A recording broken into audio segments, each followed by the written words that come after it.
The Pittsburgh Steelers find themselves in a peculiar, yet critical phase of their offseason. As they prepare for the upcoming 2025 preseason, which begins with a matchup against the Jacksonville Jaguars, two glaring holes remain in the heart of their offense: quarterback and wide receiver. These are not small details. These are foundational elements, the pillars of any modern NFL offense, and the Steelers, who believe they are on the cusp of playoff relevance, can't afford to overlook either for much longer. Following a splash trade for star wide receiver DK Metcalf earlier in the offseason, Pittsburgh made waves by not only acquiring one of the NFL's most physically imposing wideouts but locking him into a lucrative long-term deal. This acquisition was supposed to be part one of a grander offensive overhaul. However, that vision remains incomplete. George Pickens, once thought to be Metcalf's explosive co-star, was shipped off to the Dallas Cowboys in a surprising move that garnered mixed reactions. In return, Pittsburgh secured a 2026 third-round pick and a 2027 day 3-pick swap, hardly the kind of haul that turns around and solves your immediate receiving depth crisis. Now, the Steelers are left with a wide receiver room that starts strong with Metcalf and quickly trails off. Calvin Austin III has flashed speed and gadget potential but hasn't yet earned the reputation of a reliable starter. Veteran Robert Woods is experienced but past his prime. Rookie Roman Wilson brings intrigue but remains untested at the pro level. Behind them, there's little else to suggest a fully formed receiving corps. With no clear QB1, Mason Rudolph, Skylar Thompson, and rookie Will Howard are currently the names in contention, and only one proven receiver, the Steelers' offense feels incomplete, like a puzzle missing key corner pieces. Many within the fan base and national media have speculated that Pittsburgh could, and perhaps should, use the trade market again to address this issue. After all, if the organization was aggressive enough to swing a deal for Metcalf, why wouldn't they do the same to bring in another capable receiver to complement him? But according to Steelers insider Jerry Dulac of the Pittsburgh Post-Gazette, such expectations might be far too lofty. In a recent column, Dulac addressed a question from a reader asking what Pittsburgh might give up in a trade for another wideout. His answer was concise, pointed, and somewhat discouraging for those hoping for another big swing. They wouldn't give up more than a 5th-round pick if they did, Dulac wrote. But I wouldn't hold my breath if I were you waiting for that to happen. Dulac's insights are often reflective of the internal thinking within the Steelers' front office. When he says something with this level of certainty, it usually isn't without foundation. His skepticism suggests that the organization views the Metcalf trade as their big move for the season, a single splash they hope will anchor the entire offense. That trade, while bold, may have depleted some of the urgency or appetite for another deal of similar magnitude. There's historical context for Dulac's prediction as well. The Steelers, while not historically passive in the trade market, have been measured. Last season, in what many believed would be a shrewd deadline acquisition, Pittsburgh traded a 5th-round pick to the Los Angeles Chargers for veteran receiver Mike Williams. On paper, the move looked great. Williams brought size, contested catch ability, and veteran savvy to the receiving corps. But the results were underwhelming. Whether due to injury, scheme fit, or lack of chemistry, Williams never became a meaningful contributor. The deal, while not a catastrophic failure, went down as another example of a team trying to fix a hole mid-season and missing. It's likely that experience is fresh in the minds of GM Omar Khan and head coach Mike Tomlin. If the Steelers do enter the season with their current group of receivers, it will be because they believe the Metcalf-led unit, with a dash of internal development, is good enough to win now. But even that would be a bold assumption. Yet Dulac's statement doesn't mean Pittsburgh can't or won't explore their options.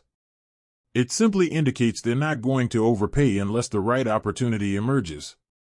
And in truth, they have the capital to make such a move if they choose to. The Steelers currently boast an enviable stockpile of 2026 and 2027 draft picks, with additional flexibility expected from compensatory selections. If ever there were a time to be bold, it's now. The upcoming 2025 NFL Draft will be held in Pittsburgh, a momentous occasion that's already creating buzz across the city. Hosting the draft isn't just symbolic, it's an opportunity for the franchise to position itself as the epicenter of football relevance during one of the most important weeks of the NFL calendar. Imagine if the Steelers entered that weekend with a roster primed for a deep playoff run, led by a dynamic offense featuring DK Metcalf and another star receiver, supported by a quarterback with the experience to win in January. That's the kind of narrative that excites fans, energizes the locker room, and elevates expectations. If the Steelers genuinely believe they are a wide receiver away from serious contention, the decision not to pursue a trade becomes harder to justify.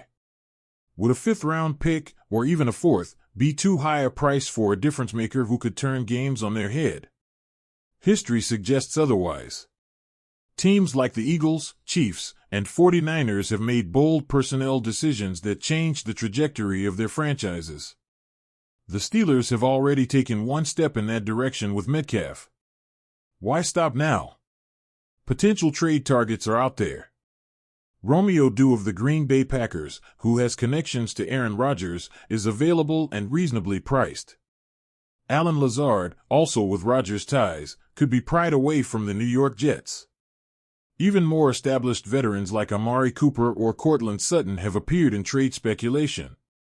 While none are cheap, none would require multiple first-round picks or completely decimate the Steelers' draft plans. Then there's the Rodgers factor. The quarterback remains unsigned, and his decision continues to cast a shadow over every move Pittsburgh makes. Should he sign, the offensive formula changes entirely. A Rodgers-led offense demands precision, experience, and chemistry. Adding a trusted receiver, like Doubs or Lazard, wouldn't be a luxury, it would be a requirement. The Steelers would then be tasked with rapidly constructing a unit tailored to Rodgers' preferences.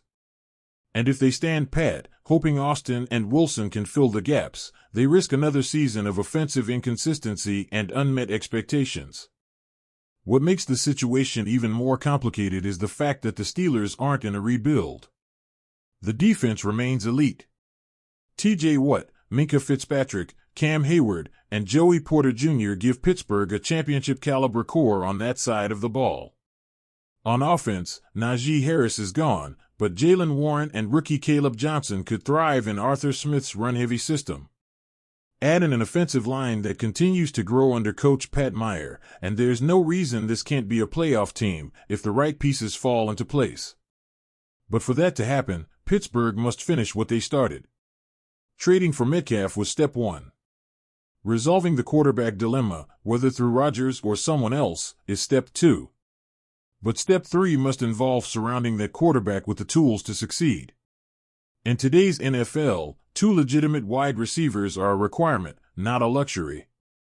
If Jerry Dulac is correct, and the Steelers truly believe a fifth-rounder is their ceiling for WR trade compensation, then they are playing a very conservative hand in a very aggressive league. That approach might maintain draft capital, but it won't win championships. The NFL belongs to the bold, those willing to act when windows open. The Steelers have a window. It's not wide open, but it's there. Whether they choose to step through it or remain cautiously perched on the outside will define not only their 2025 campaign but the public's confidence in the leadership guiding the franchise forward. Because in the end, Metcalf can't do it alone. And if Pittsburgh believes they're just one more weapon away, then there's no reason to hesitate. The time to act is now.